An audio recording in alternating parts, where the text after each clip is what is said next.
A new Democratic member of Parliament motion calling on the federal government to recognize what unfolded inside residential schools as genocide received unanimous consent from the MPs in the House of Commons on Thursday.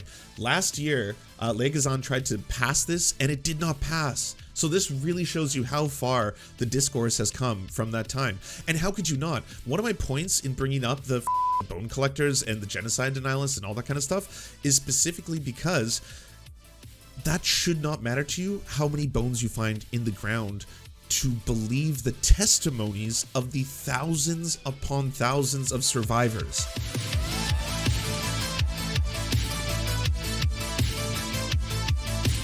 All right, tonal shift. We're going to talk about some serious stuff for 2 seconds.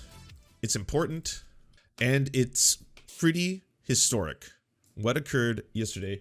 Huge shout out to Leah Gazan, friend of the show. She's been on before, NDP member, and she has basically made some history here. Mr. Speaker, in the last session I put forward a unanimous consent motion recognizing what happened in residential schools as an act of genocide. I was shocked when members of this House chose not to support my motion, confirming that residential school denial is still a reality. We need to do better. We need to find a way forward that honors the truth about what happened in this country, especially in light of Pope Francis's acknowledgement that what took place in residential schools was, in fact, genocide. So I will rise again today to seek unanimous consent for the following motion: that in the opinion of the House, that this government must recognize what happened in Canada's Indian residential schools as genocide, as acknowledged by Pope Francis and in accordance with Article 2 of the United Nations Convention on the Prevention and Punishment of the Crime of Genocide. This time, I hope that members of this House will not cut me off as a way to hide the truth, Mr. Speaker, and instead stop residential school denialism so that the experience of survivors is finally honored. Only then will we achieve justice and demonstrate that we are truly committed to reconciliation. Thank you, Mr. Speaker. L'honorable. Oui, un membre Frachon qui a... I have massive news. It passed. It fucking passed. House of Commons unanimously agrees to describe residential schools as genocide, officially recognized by the government of fucking Canada. Do you remember a year ago when I was being called all kinds of names because I was suggesting this? Because I was saying this? I'm not trying to POV this too much, by the way. This is fucking infinitely more important. But like, people were fucking losing their minds for me even phrasing it this way. And now it's actually officially recognized by the government of Canada, which is huge. I mean, there is so much more to go. There is a very long road to go down, but this is massive. And it makes a really huge first step because other countries that have done the exact same thing, Australia, New Zealand, you know, hopefully in some ways will take a notice from this and actually do the same thing. Recognize their own residential school systems as genocide and actually make it official. Lauren Southern's going to be pissed. So many people are going to be pissed. Like, here's the thing.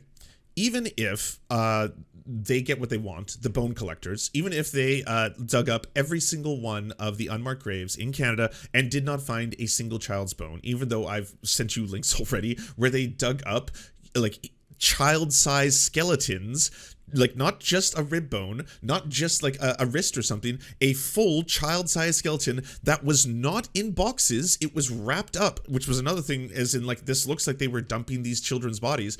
Either way, yes, dug up a full child-sized skeleton, and that's what led to, again, them doing ground penetrating radar in that area. So you've got a full-size skeleton. I don't know how many bones it will take for the bone collectors like Lauren Southern. I honestly don't, but you know, that's on them. Whatever number they need to satiate their bone cravings is on them.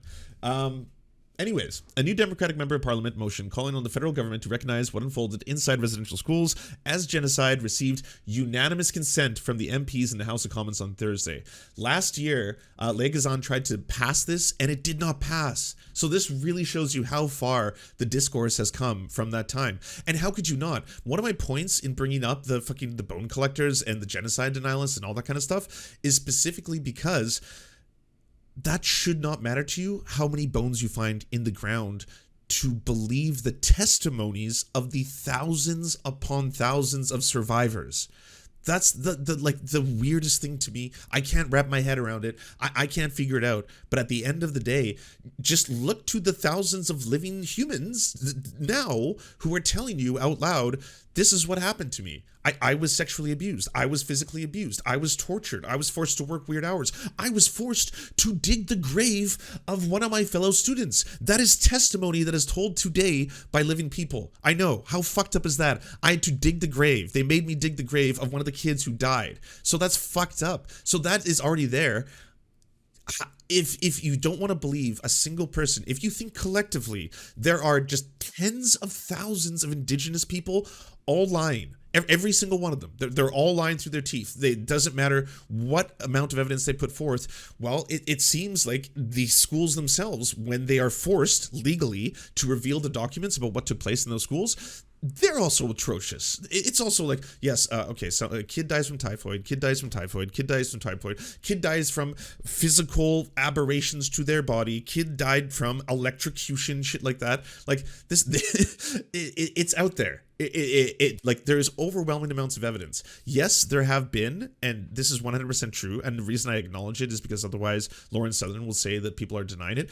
There are crackpots, white crackpots, who have tried to take on this cause earlier, and they have fucked everything up by exaggerating all of the numbers. Like, straight up just coming out there, writing books, giving lectures, and now they're completely, by the way, disavowed by both Indigenous communities and, broadly speaking, historians. But anyways, that happened where they would be like, they would do the big black book of communism treatment to residential school kids, be like, oh, fucking millions and millions of Indigenous kids died and blah, blah. And they exaggerated to such a point that now genocide denialists like Lauren Southern take that person and their writing, and then they try to be like, oh, look at this crazy person. This person is also a conspiracy theorist.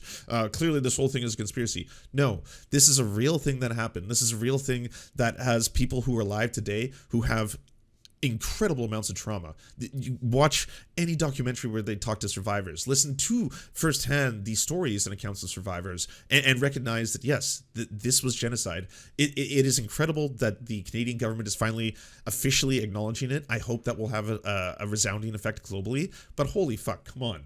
This move was initiated by Leah Gazan, who represents the Winnipeg Centre. Gazan had advanced this proposal in the House last year, but could not get unanimous consent at the time. Her motion referred to United Nations Convention on Genocide adopted in 1948, which defines genocide as killing members of a group, causing them serious physical or mental harm, placing them under conditions to destroy them, imposing measures to prevent births, or forcibly transferring children to another group. More than 150,000 First Nation, Métis, and Inuit children were forced to attend these institutions, which the federal government funded, and different churches operate for over a century. The Catholic Church ran a majority of the residential schools in Canada. Thousands of Indigenous adults who were sent there as children have reported rampant physical, sexual, and emotional abuse, along with neglect and malnutrition. The National Center for Truth and Reconciliation maintains a memorial register for students who died at residential schools, and now the number is 4,120 children. Today, I lift up survivors, families, and communities who have sacrificed so much in order for the people of Canada to know the truth. That's what happened in residential schools, and it was a genocide. I'm grateful to parliamentarians who unanimously passed my motion, recognizing the truth of Canada's history, Gazan said in a statement. I'm looking forward to working with the government to ensure the will of the Parliament is honored by formally recognizing residential schools as genocide. Survivors deserve no less. Speaking about her motion in the House of Commons on Thursday, Gazan said that she was shocked when her motion didn't get unanimous consent initially, and said it was confirmed that residential school denial is still a reality, which it is. Not only a reality, people make money off this. Lauren Southern, not just from ad revenue on YouTube, I don't know if those videos are demonetized, probably, I would assume, I hope, but has an ad in one of her fucking genocide denial videos for a fucking sponsored gold sponsor. Like, you know, by the way, this video is sponsored by, and you're like, what the fuck? What? Like, first, a company that is comfortable with that, okay. Like, would you be comfortable being in other videos related to other forms of genocide denial and being like, yeah, it never happened.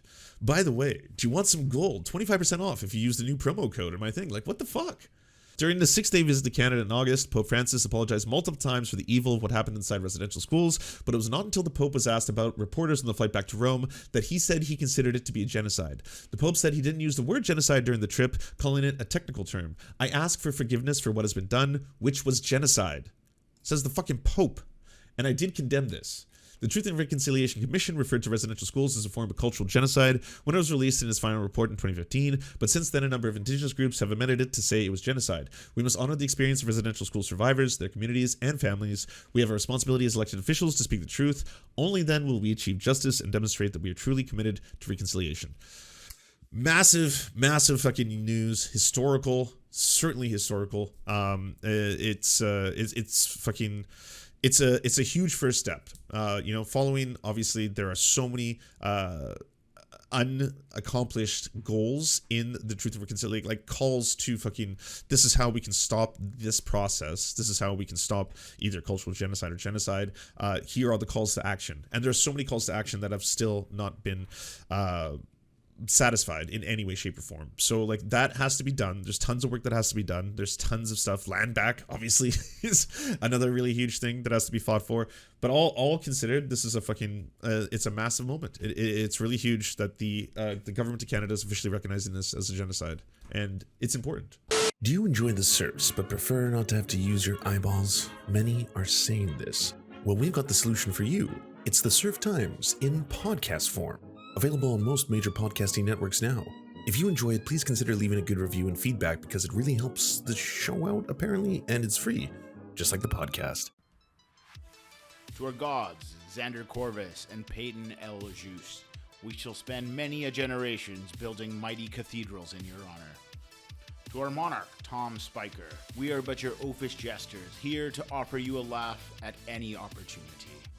To our brave knights of the Round Table, Rachel K., Izzy Solidarity, Victoria Bell, Sebastian Demel, Mark Harmon, Benji Arney, Scary Earth Human, Tony, DM Rivera, Resident Scarecrow, Sir Nickus, Cheryl Alvarez, Ruby Kelly, Brandon, Words Greenwood, Everything Important, Hegbert Celine, Matthew Scarborough, Stellar Vision, Ariane McCarthy, Doug Cady, Daniel Sutton, Jenna Tao, Dark Puppy, Quiet One 85, Anna Loves Riley, Omni, Riley and Anna, Poodlehawk, Multimondi, Trevbot EXE, Brian Ephraim, Anthropophojak, Catherine, Ramon Acosta, Nkosin, Ralph Parler, Violent Orchard, Political Puppy, La Media Panza, Todd Buckingham,